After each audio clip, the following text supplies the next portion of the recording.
Welcome to 2026, everyone. It's gonna be a very loose and adaptable one, at least for me. Honestly, at the end of 2025, despite me not wanting to think about planning or anything to do with 2026 because I was not feeling well, still kind of sick, was feeling a bit trapped and directionless, and I just wanted to hibernate until spring. But despite all that, despite not wanting to think about the new year, I did spend quite a lot of time thinking about my goals, what I wanted to achieve, what options I had going forward, and I explored so many opportunities I could chase in 2026, so many avenues I could take. I considered just going full traditional job or, part-time corporate and artsy crafts on the side. I considered dropping everything and starting a completely new venture, still arts and crafts related, but different from everything I'd done before. I considered narrowing down on one of my current interests and only doing that for a while. And I did write down a lot of goals. I planned everything, and then I threw it all out the window the moment January 1st hit. And that was for the best, to be honest. It sounds weird, but this loosey-goosey approach I came up with, I think, is the best for me, for the way my brain works, and for making sure I deal with the burnout I'm still in and move forward. So yeah, let's explore it real quick. By the way, if you haven't seen me on YouTube for a while, my name is Alina. I'm a writer, an artist, and designer, and a crafter. So pretty much that means I write books, I design stuff and do digital and traditional art, and I crochet plushies and design crochet plushies. That's the gist of it. 3 main areas, that's who I am. And all of them have suffered in 2025. Mostly because 2025 decided to be super extra, it wasn't an easy year for me to deal with, and it doesn't look like 2026 is going to be particularly easy. In 2024, I moved to Finland in May, and my husband and I still have a house there and still plan to live there full time.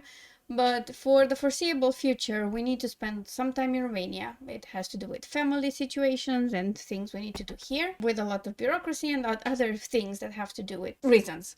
It doesn't matter, they're not important. So for 2026 and probably a part of 2027, we'll need to switch in between Romania and Finland for a while. So that also threw off everything I had planned. Because even if I continue to also make crochet plushies, the amount of things I can actually sell, the amount of markets I can attend is very limited because it depends on where I am. And I'm not doing markets in Romania. That's too complicated for my situation right now. And I can only do select markets in Finland. So yeah, that was one of the main reasons all of this shifting and turning and wondering happened. But at the end of the day, I think I got to a pretty good vision of what I want to do this year, and I think I can, realistically implement it. Let's first address the elephant in the room. Loosey-goosey goals. Loosey-goosey 2026. What does that mean? Well, it doesn't mean I have no goals or anything. It's just like a panting experience in, business and personal endeavors. No, it means that my goals and my approach to everything is way looser than it used to be. I decided on 3 main areas of focus, which are the ones I've always focused on, which is books, writing them and publishing them, art and design, which is pretty much creating covers for myself, for others, and creating other visual assets, and crochet, because I still love doing, I still like designing them, and I like making things that are crochet based. What each individual category will focus on differs from what I initially thought would be happening, but overall, these are the 3 I'm dealing with. The other aspect of this looseness I'm embracing is that if I want to say publish a video a week, that doesn't mean I have to publish it on a given day.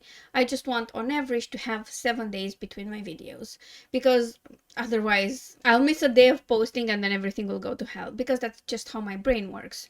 If I just know I have an amount of time to upload a new video, it will work a little better. And that is also the way I will approach pattern designs, and when I release them, book releases and, you know, uploading new stuff to my store and, you know, creating covers and selling them. The big thing that has to do with covers and cover designing this year is that I do want to focus more on promoting myself as a cover designer. I've been doing it for quite a few years now. I started with my own books because I decided I wanted to release a lot in a certain period of my life that led to a major burnout, but let's not mention that right now. I was releasing a lot of books. I was already diving into art and drawing and designing stuff. And I thought, you know, I should focus all of that on cover design. And I did, because I feel like I was merging two worlds, the author side of it and knowing what I need a cover to be, and the design and artistic part of it, which allowed me to have a certain vision for my covers. And yeah, I started with my books, and then other friends who are authors asked me to design their books, and I did that for quite a while. I'm still doing it, actually, and I've never quite advertised it. It was author friends who knew I designed covers that asked me to do it. So what I'm planning to do, hopefully by mid-January, is to release an entire portfolio page on my website, which is alinazart.cafe. It's still a work in progress. It's been like that for 2 years, but we're going to narrow our focus on the bits of the site I actually need. So I'm going to build a portfolio page there with all my covers and my services, and then through my Shopify store, because I have a shop on Alina's Art Cafe and that's run through Shopify. I'm going to upload first the custom design services and also the new part, which will be pre-made covers. People need affordable covers. I feel that in 2026 more than ever, people do need human-made, because we don't like AI, genre-specific and sales-oriented book covers that will help sell their book, but will also have an artistic vision behind them and kind of encompass the essence of the book, if that makes sense. I feel like I've experimented enough with more out there covers that weren't the norm and know exactly how that plays out. Spoiler alert, not great. I had to redesign an entire series because of that at some point. So yeah, I thought I would just try to offer that on a larger scale. A cover, like it or not, is very important. It's the first thing people see everywhere you sell. It has to look good when it's all in your face, and it also needs to be readable and enticing when it's in a very short version of itself, because it's mostly thumbnails that people will see on search pages. And I think I've gotten pretty good at that, and I also have my own artistic vision that I like to embed in my designs.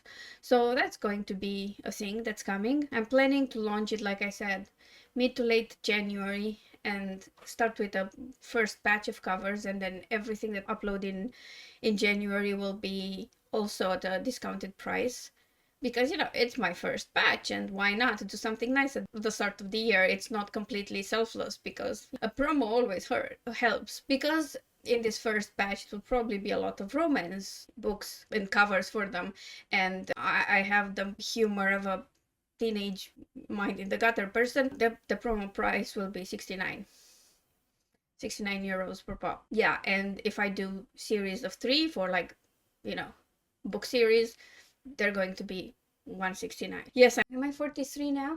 Yeah, I think I'm 43 now. That was a joke. A 43-year-old made. Did you miss me? So yeah, that's the plan. Also, I'm going to focus this year, like I said, I still want to crochet, but I'm going to focus on, like, crochet design, and this is a project I've been working on. You can't tell what it is, but I guess do a bit of a spoiler and say that this is a hoof here, like the dark brown part is a hoof, but there are a lot of hoofed animals, so, you know. But yeah, I'm working on this prototype. It will have, like, more legs like this. I have the other one, but it won't fit on camera, and I'm currently working on the head, which I won't show because it would probably spoil the plushie. But yeah, I want to release more of those, and I'm aiming for one a month, but we'll see how that goes. And in terms of things I make, I still want to do that, like make plushies and things, but the economy is pretty bad. I've seen this across many markets in various different countries. People don't have the same buying power, and crochet plushies are a luxury item. Like, whatever you do, it's a bit of a luxury. You don't really need it unless you make an accessory or something that's very usable, like face scrubbies or, you know, little spa kits that you can use at home. Those are usable, washable, but a plushie is a plushie. Kids will play with it. So I don't want to give that up because they're cute, and there is this feeling you see in people when they see a lot of colorful plushies. They smile, they're happy. it just puts them in a good mood, and I'm not ready to give that up. So I'm going to try this year to combine a lot of functional with the plushies I create. And for those that I plan to sell through the website or markets, I'm going to like focus a lot on fidget toys, because I need those. I need fidget toys. I need to be fidgeting and using my hands a lot because, you know, ADHD. I need to keep myself occupied partially so that my mind doesn't go completely off the rocker. So I'm going to focus on those. I'm going to focus on plushies that are passion projects for people, like dragons and dinosaurs and stuff like that. But I also want to keep them functional. So I want to kind of combine plushies and amigurumi toys with accessories. This is an idea. I've been toying it for a long time. Like, I think last year in 2025, no, or in 2024 for my friend's birthday, I made her a sheep bag. So it's a bag that's also a sheep, and the head of the sheep is pure amigurumi plush, but the body of the sheep is the bag. So I'm going to actually write that up, make it the normal version and the mini version, and, you know, do things like that. Also, I want to focus on smaller accessories, like maybe earrings and smaller bags and things that are easy to ship, because if I have to move between Romania and Finland, shipping stuff is going to be difficult. I have also been toying with the idea of doing a few stationery items for the store, but I wasn't sure if I wanted to go print on demand. It would solve a lot of issues with me not having to invest in equipment, and yeah, that's not going to work for me though, because if people want to order something from me, like a plushie, and also something that's print on demand, they'll have to pay shipping twice, so that doesn't work. But I'm still considering like limited edition, maybe bookmarks, things that have to do with the things I'm already doing, like books and design and artistic stuff. Maybe a few bookmarks, maybe a few notebooks, and make very small batches with a manufacturer. The manufacturer is a friend of ours who has a publishing house, and they also do a lot of print stuff. And I can order smaller runs of things, but at a very decent price. And then I can add those to the website, see how they work, if they sell, and venture like a bit cautiously in new directions. Plus, if it's stationary, it's easier to ship, which is again an issue, because every time I move from one country to another, I have to change the shipping costs, first of all. And I also would need to have a lot of packing materials both here and in Finland, which I still have them in Finland because the plan wasn't for us to be here for that long, but things changed. I will have to get them here as well, but it's different when you have to get smaller packaging. It also costs less to ship, and it's, you know, it's a whole deal. It's a whole thing that goes insane. As you can see, I do have a direction for everything I want to do in every aspect of my creative and business life, because they're kind of entwined, but it's not anything set in stone. If I need to pivot, I'll pivot, because I've been pivoting for years now. Like, things keep happening and I have to change my approach to things, and I've gotten really good at it. And while I don't want to do it anymore, I would like some stability of some sort and less shit coming our way. If it happens, it happens. If it doesn't, it doesn't. I'm lucky enough that I can still pivot. I'm drinking Coke Zero, by the way. I've already had my coffee. I'm trying to at least pretend like I'm hydrating. By the way, did you know Coke Zero is 99% water? And it actually works to hydrate you better than, you know, not drinking anything. Yeah, fun fact of the day with Alina. The other aspect I kind of had in mind was my entire existence on various platforms where I create content, and I do want to be way more consistent about it, first on this channel, and I'm also working. I think I've mentioned this briefly, but I've never dived into it, but I do have an entirely separate streaming project that's going along with all of these. I started at some time. When did I start? Oh yeah, it was late summer, early autumn. It was, I think, the end of August where I started streaming. It's a VTubing channel, and it's mostly about gaming and arts and crafts. A lot of gaming, and I'm trying to keep it very separate from my YouTube channel and my Alina's Art Cafe platforms.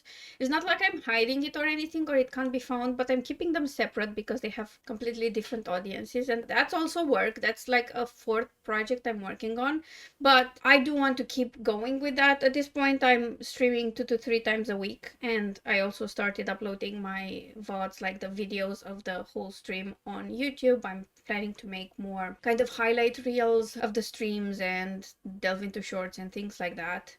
And again, I'm not very strict about it, but I do aim for consistency. So it doesn't matter as long as I do a minimum of 2 to 3 streams per week, and I remember to upload the VODs to the YouTube channel, and I do a couple of highlight, funnier edits type of videos a couple times a month. Sorry, not a week, I can't do that.